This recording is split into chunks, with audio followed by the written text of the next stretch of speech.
Gaaffii gurbaan dargaggeessi amma eegalerra kitaaba biizinasa ittiin hojjechuu maal biizinasa hojjechuun haraami jenneen kaleessuma ilmaan abbaa gadaa jennee sirriirra keenye manguddummaa jawaarii ergan jetteef hangammaa ilmaan dhiiraa sadii malee duubran qabu manguddummaa namni na ergan asasiin qaban wanni siyaasaa taphateenye balleessee daraqnoo poolitikaa gwaaddocha Itoophiyaa poolitikaa daraqnoo efaaraa poolitikaan rakkoon uummanni keenya amma irra keessa isa dabo bifa lamaan tokkoon murni maqaa uummata kanaatiin aangoo qabatee maqaa uummata kanaatiin biyya bulchaa jiru Oromoo saamaa jira ajjeesaa jira diigaa jira hamilee cabsaa jira.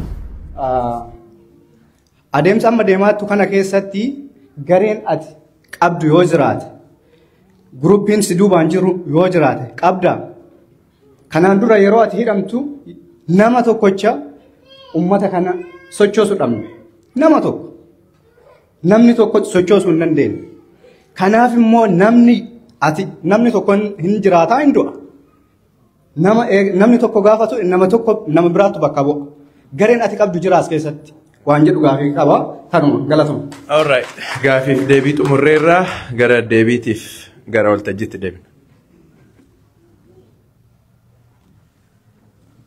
Galatooma xiqqoona wayyeessitan gaafiidhaan. Gaafii gurbaan dargaggeessi amma eegalerra kitaaba biizinasa ittiin hojjechuu maal biizinasa hojjechuun haraami? Kitaaba akkanaa barreessuun bar hidhaa taa'eetiin waan hin dalagu dhabeeti malee osoo ala taa'ee waggaa lama afaan irraa fixuu danda'a ture. Hangas xaartee yoon biizinasa ittiin hojjedhee nama bar kitaaba barreessuun jiraachuu jira. Nama hatu discourage godha nama dalagatu encourage godha jiran. Warra siyaasaa kanaan hoggaanii dalagate aboo yoo dukkaana banate jeenaan dukkaana banatu dhoortoodhaan akkasiin irraa hin jiraanne. Namni rakkoon tokko numaa ka uumame namni miskiinummaa keessaa bahuuf jecha siyaasa seena siyaasaa san mala ittiin jiraatu godhata. Kanaaf namni siyaasaa dalagatuun qabu yaanni josuun yeroo hedduun hin dhagaa Jawaar bileenera maali osoo nagadetti beekee ittiin dalagadhee rakkoo irraan qabu. Alhamdulillah garuu I have my own means of income, I work. Kitaaballee akka gaarii gurgurree jarrillee facaasanii yoo inni godhanis akka gaarii gurgurree we have a plan kitaaba biraallee kan dhufu jira. I think baasii asirraa waan irraa argannu. Cinaa dhuunfaaf cinaa immoo kitaaba itti aanu maxxansiisuudhaaf deemna. Gaafiin ati kaaftu kun yeroo hunduu inni ka'uuf akka waan barre there is something weird about Ethiopian political discourse. Entrepreneurship should be encouraged, not discouraged. How do you want to shame somebody for working to earn money while encouraging somebody who robs a country in broad daylight? So I think that need to end. Inumaa naggaadonni keenya siyaasa seenuu qaban. Wanni siyaasa taphateenye balleessee daraqnoo poolitikaa gwaaddocha. Itoophiyaa poolitikaa daraqnoo. Efaaraa poolitikaan.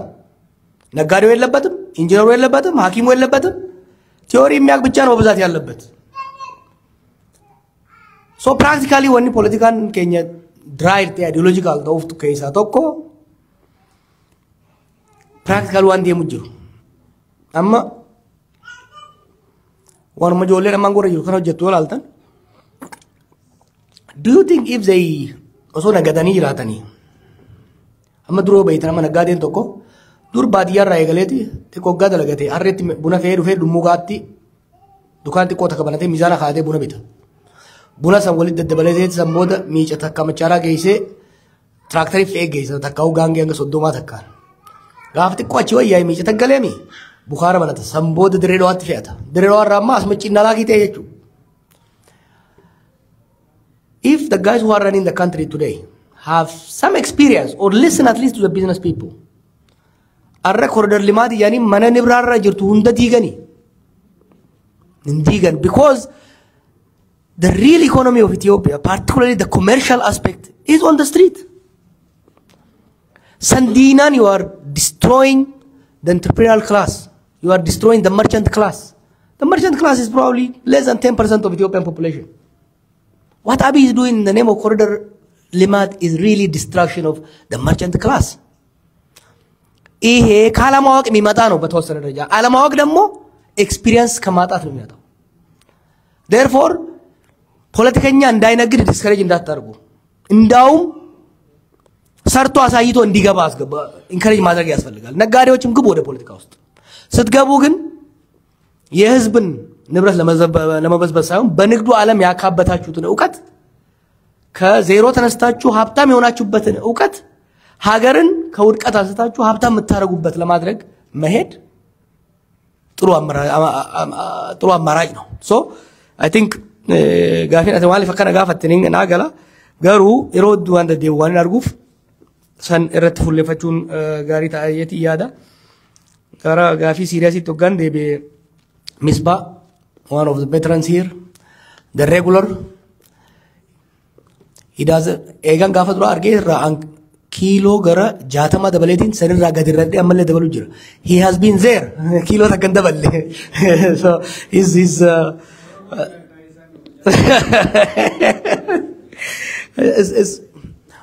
you know one of the thing about this story is when I go I see people who never give up resilience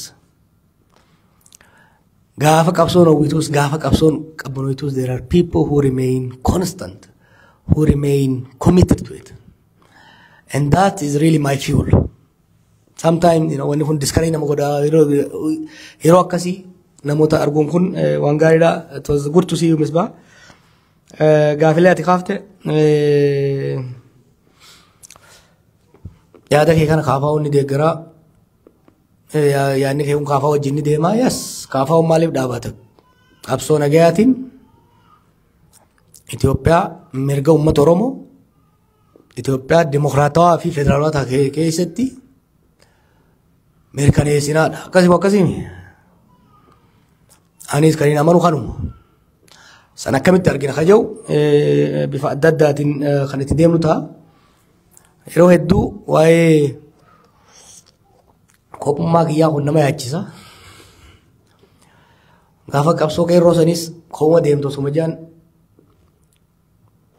osuma akkasuma goonu bikkaan geenye amma immoo san caalaa we are more extended. My role is to provoke. Not everybody should do or could do what I do.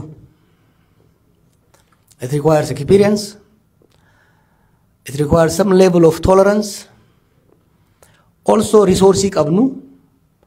We have learned to use our resources wisely.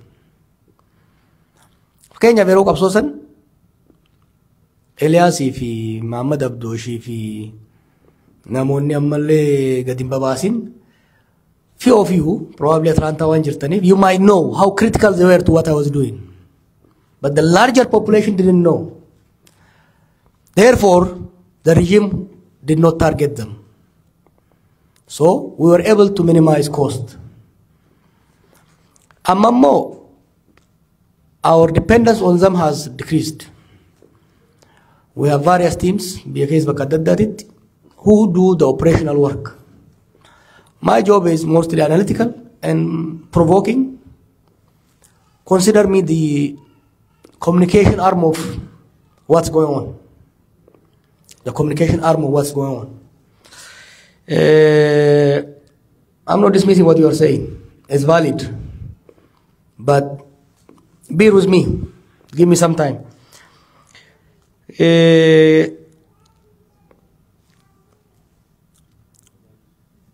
Boletin ya gafin kafte ero oromo biya bulchaa jiran jaan kanatti namni dhumuun kun akkuma yeroo adda addaatti jetti rakkoon uummanni keenya ammarra keessa isa dabo bifa lamaan tokkoon murni maqaa uummata kanaatiin aangoo qabatee maqaa uummata kanaatiin biyya bulchaa jiru oromoo saamaa jira ajjeesaa jira diigaa jira hamilee cabsaa jira bifa kaaniin immoo maqaa isaa daawwatee qabatee ummatoota biraa saboota biraa miidhaa buqqisaa dhiitaa ajjeesaa jira ifirra taa'aa ilaalaa jiran Ta mootummaa Amaaraa ka dur dhiisaati mootummaa Tigree haa fudhannu. Mootummaa Tigree kan jedhu mootummaa wayyaanee dhaggaa fudhanne. Mootummaa Tigree tun fixee jechaa dubbachaa turre bara. Garuu uummanni Tigree harka baasee Mallas Zeenaawi fi garee isaa nutti asin argine. Humna xiqqaa tokkotu wal jaaree dhufee aangoo qabatee maqaa uummata saniitiin dhiiga dargaggoota biyya saniitiin aangoo qabatee biyya saamaa dhiitaa ture. Arrallee uummanni biroo kan sirna amma jiru kanaan dhiitamu sirna amma jiru kanaan dhumaa jiru akkuma nu dur laallu sanitti ilaalaa jechuudha. Kanaaf nuti balaaleffatamas jirra beelbelaas jirra biyya keessatti uummanni keenya miidhamaa jira. Kanaaf wanni obboleettiin diikaafte gaaffii sirriidha. Kana gochuudhaaf wanni marii kun isa gaggeeffamu barbaadeef bifa lamatti yaalamaa ture akkan marii kana eegaleen akka gaafilee kakaa turan amma fooyyaa dhufan malee. Gareen tokko lakki akkamitti jara kana akkami Oromoo jettaan akkamitti hin jenneen kaleessuma ilmaan abbaa gadaa jennee sirrirra keenye.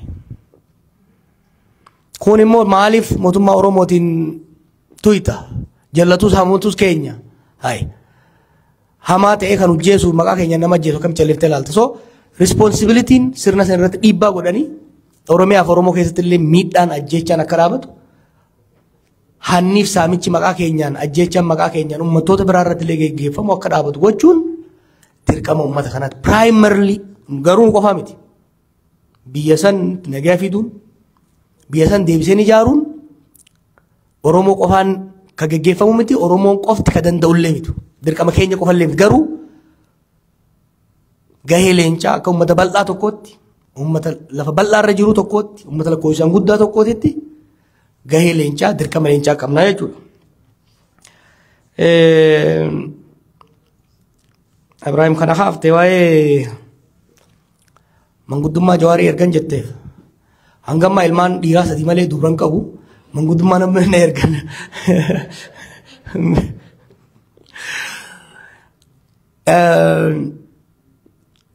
I'm trying not to answer it, yeah. Dhugaadha. Jaarmootatti manguddummaa ergatanii jiran. But they don't mean it, by the way. They don't mean it. Biyya sanitti tokko tokko irraan baratu.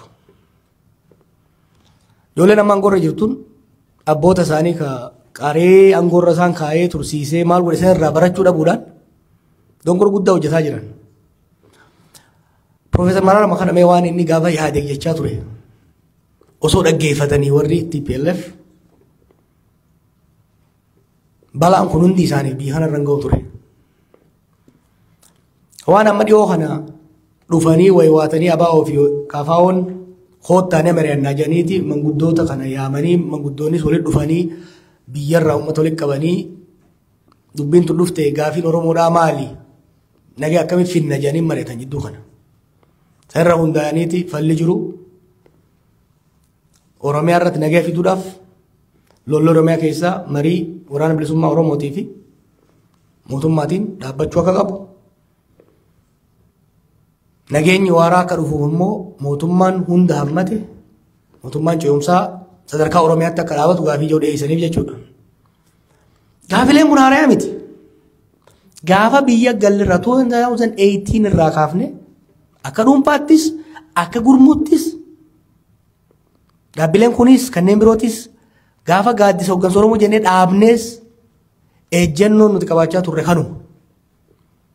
Siyaasni Itoophiyaadhaa siyaasni Oromiyaadhaa humnaan wal cabsuudhaan nageenyi misoomni dimokiraasiin dhufuu danda'u aangoon hidda gaffageeffachuu danda'u hin jiru yaada jedhuun tarkaanfachiisaa turre jechuudha. Didanii amma immoo waggaa gamaa gaman alululaman dhufanii waan kana deemu jiran. Akkuma ammaa isii jedhu dubbii baan dhoorgan gala dhoorkan malee. Kanaaf wanti deebiin kennameefis okay mari'achuu barbaaddanii here are the red lines. If you want serious conversations sadarkaa Oromiyaatti ka godhamuu qabu tokko lama sadii. Sadarkaa Itoophiyaatti ka godhamuu qabu kajamu lafa kaafeefii jira. But we have to go beyond Oromia. dhagayaa jiran. Biitii sun bikka cinaa tokkoon qoybanii cinaa tokko dhiisan hin jirtu. Kibba qoybitee kaabaan siyaasni amma bifa oofuu barbaadan tokko ni jira. Warri kaabaa kun nukka'e warri kaabaa kun silaa maaliin barbaadanii South Alliance uumuu qabna Oromoo keessaa fi saboota biraa wajjin wanni akkas jiru hin dalagu Itoophiyaa irraa keessatti. Biitii akka hubboo lafa baxala godhaniitti faffaca'aa jirti. Either we have to strive to bring comprehensive peace to all of Ethiopia, or there shall be no peace anywhere in the country. The state is fragmented. The society is fragmented. Akka duritti Ethiopia dur zaman Haile Sillaasee zaman Dargi Eertiraan waggaa gubattu Goojjaan Baalee fi Wallagga nagaumaan jiraachuu danda'a. Harargeenii fi gammoojjiin Baalee waggaa gubatu kun nagaan jiraachuu danda'a. Amma akkasii miti. Amma lolli biyya hunda jira. Ibiddi qaama hunda keessa deebi'amu jira. Haala san keessatti Oromoo sossobatanii Oromoo waliin qabatanii ibidda naannoo Amaaraa itti shidaa deemnaan hin danda'amu. That was the assumption in 2018-29. Osoo naannoon Amaaraa lolaan gubatu Oromiyaan nagaa argachuu dandeessu hin jirtu. Osoo Oromoon baadii battu walii galtees. Abadan this is not possible. We need a holistic peace through the whole of Ethiopia. Kun dhaamsaanii qabuudha jechuudha. I think as you got the question that Sheikh raised is very important. In Ethiopia today, peace should be the #1 agenda.